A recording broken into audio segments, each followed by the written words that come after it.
Hey guys, what's up? Richie here. I've been getting a lot of emails from you guys seeing if I'm okay. I'm okay, I'm here, everything's great, and I really appreciate that. And the reason I'm getting those emails is because I haven't been posting a ton of stuff on YouTube for a few weeks, maybe a few months. Yeesh. So let me just update you guys on what's going on. And so this is going to be an update video to let you know what I've been doing. So the question I've been getting a few times is, did you abandon YouTube? Absolutely not. I love YouTube. I love being able to post stuff. I'm a ham. I like making videos. What happened is actually a great thing. When I was doing the live stream, I assumed everybody knew this, but that was stupid of me, and I should clarify what's going on. The live stream was one of the greatest things that happened to me because I got to interact with people on YouTube, and they really encouraged me to play original material. And when I first started doing the live stream, I didn't think I was going to really do a lot of originals. I thought, that's going to be a cover thing. People just want to hear covers anyway. But I ended up doing about half originals, and I put them up there just because I said it's stupid not to. And then to my surprise, and I mean that, I was surprised, people requested my original material, which was amazing. And it gave me a little more confidence in the original material. And then after doing it over the months, a lot of you guys asked me to make more original material. And that's really something I hadn't considered because, let's face it, doing original material is sometimes a losing proposition, especially if you spend a lot of money on recording or, you know, promotion, making CDs, mailing them. The whole thing costs money, and you end up, let's put it this way. I've made 4 CDs of original material. I lost money on 3 out of 4 of them. And that's okay, because as someone who writes songs and creates things, you have the urge to create. But I kind of suppressed that urge while I did the band Geek thing and various other projects.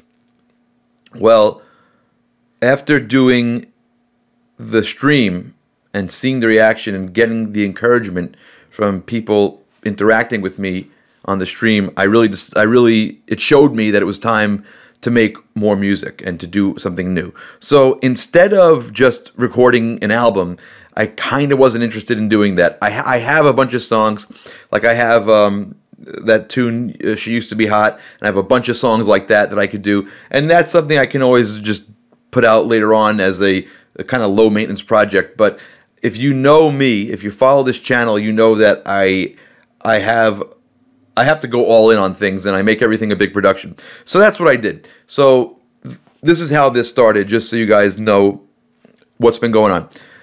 I wrote 12 songs, and they're a concept album, because I love concept albums. And they happen to be a science fiction concept album because I love science fiction. So I'm like combining the things I love, and I spoke to a few artist friends of mine, and they really encouraged me to try to make this into a visual thing. So I wrote a script for it. I started doing storyboards with character designs.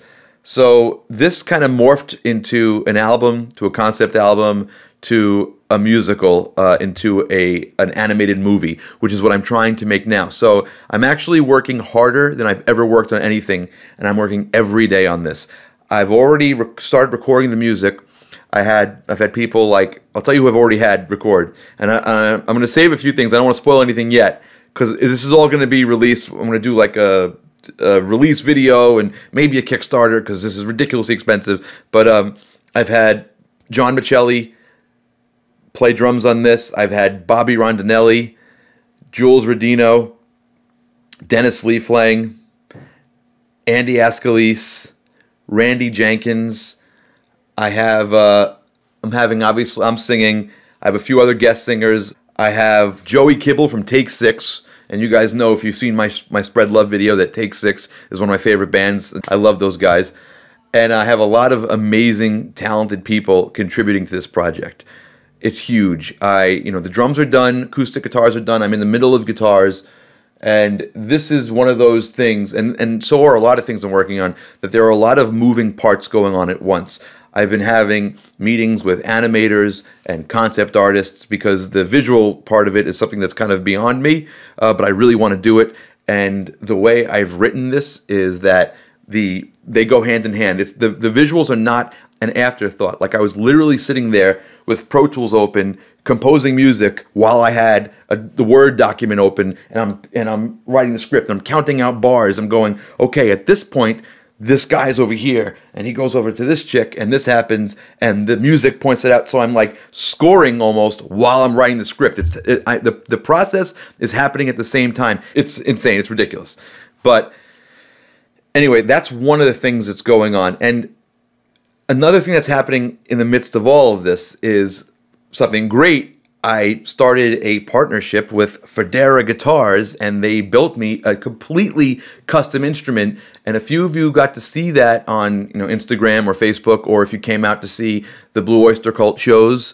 So that is really awesome. And I took it out for a test drive. We had a run of 4 gigs, and I played the guitar on all 4 gigs and basically gave the guys some feedback. It wasn't like they just handed me a stock guitar off the shelf and said, okay, here you go, this is your guitar, go have fun. No, they were really interested in building a rock guitar, just because Federa has a reputation for building super high-end instruments that to some people, especially rock guitarists, it didn't seem like an approachable thing, just because it's like, it's all the woods and the Anthony Jackson plays these instruments, Victor Wooten plays these instruments. These are, like the upper echelon top dudes. So, I think it had this they had this reputation of being like a fancy company that you couldn't really, it's like, oh, that's not a guitar for rock people. But Vinny and Joey really, and their amazing staff over there,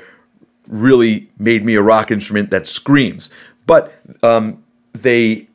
we had like a beta testing period where they made it and said, okay, take this out in a few gigs and give us some feedback and we'll tweak. And that's what we're in the middle of right now with that. So like I made some neck adjustments, I made some wiring adjustments because I had some kind of crazy wiring schemes that didn't quite work out live like I thought they were going to. But those gigs were really really valuable to get feedback to those guys. And those guys are super receptive to it. And they're really making a custom instrument that it just fits me and the sound reflects me. It's really cool. So that's one of the things I'm waiting for, because right now it's back at the Federa shop in Brooklyn. I just drive right over there. It's 20 minutes from me, and we make the tweaks. So they're doing some pretty crazy stuff to the guitar right now. And I really want to have that guitar ready to do, because I kind of want to make that my main guitar. You know what I mean? I want that to be the guitar I play all the time. So I'm waiting for that to be done before I go full force into the live streams again, because I really want to use that in the live streams. I really want to use that all over the album. So I'm recording like every part except for the main guitar parts. Like I'm doing acoustic parts, or there might be something weird where I need like the Brian May guitar or a Strat. But for like the main beefy parts, I really want to have that. So that's one of the various moving parts that are going around right now that I'm kind of waiting for. Now, another question I've been getting is about Band Geek episodes. Now, we've actually recorded 2 Band Geek episodes already. We're not releasing them yet because we've gotten some really good advice from the higher ups at Riotcast, and the kind of sporadic nature of our release schedule wasn't really helping us grow. So, and I told the guys over there that what was killing me was, in the midst of all these projects I'm working on, trying to edit a full Band Geek episode and mix it, it was killing me. So what they suggested I do is record a bunch of them in a leisurely pace and edit them when I had time and bank like, 8, 9, 10 of them, and then release them all as a season. So Band Geek is still happening. I'm still we've recorded 2 so far. We did one with my buddy Rob Kipp, and it was a Genesis tribute episode, so that's really fun. And we did one with singer Mike Torelli, who is from Long Island, and he does probably one of the most spot-on Dios you've ever heard. I really can't wait to show you guys this stuff, but it's going to take me some time. I'm going to bank the stuff together. Also, and before you ask me, yes, I am working on Blue Oyster Cult material. That's a big part of what I'm doing. it's actually I'm trying to think of what I could say without getting into trouble. There's going to be Blue Oyster Cult stuff happening, and I'm working on it, and that's a big part of what I'm doing. So, like I said, lots of moving parts right now. And also, I want to make more of the regular demo YouTube videos, but the first video I really want to make a demo on is the Federa. So, and I plan on making a Federa guitar video. I want to go to the Federa factory and interview them and talk about the whole process. But before I do that, the guitar has to be perfect, and they're really going to do that. Also, and I know a video you guys asked for was the whole guitar collection. Oh my God, that's going to take a while, but we're going to do that. I have a bunch of other Band Geek guests planned, and some pretty goofy ideas, and I like goofy ideas. So the question is, it might seem like, yeah, I've decided to quit doing any of this stuff, and I'm sitting down here with my Oculus Rift on, just living in virtual reality, but I'm not. I'm working my butt off every day. And, either I'm on the road with Blue Oyster Cult, or I'm doing something for the band, or I'm working on this album, which has pretty much become all-consuming. And when I say album, I mean the musical and the video part. And I'm giving myself like a crash course in animation, trying to learn how all this stuff works. So that's happening. So I'm doing a lot of stuff. And it's weird because it might seem like there's no content because I'm not posting anything, but it's because I'm spending all this time creating content. That's all I'm doing is making content down here, but it's going to be rolled out in a specific way because I don't want to half-ass anything. I want it to be good. So that's what I've been up to, and I hope that answers the question.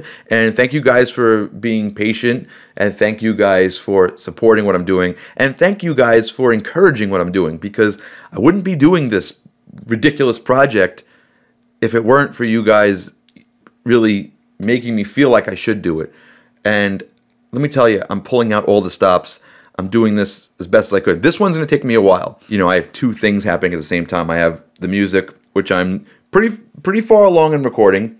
Everything's written, but the video stuff is going to take me a while. I'm trying to do them together so I don't have to like finish the music then wait like a year to finish the video. So I'm really like doing my homework on that part of it so I can get this synchronized in a way, but it's going to be cool, and I appreciate your patience, and I appreciate your understanding and your support and all that stuff. So I hope that brings everybody into the loop. Everything's great. I'm fine. I'm not sick or anything. Everything's cool. Thank you for checking on me, those of you who emailed me. I really appreciate that, and I'll talk to you guys later. See you soon.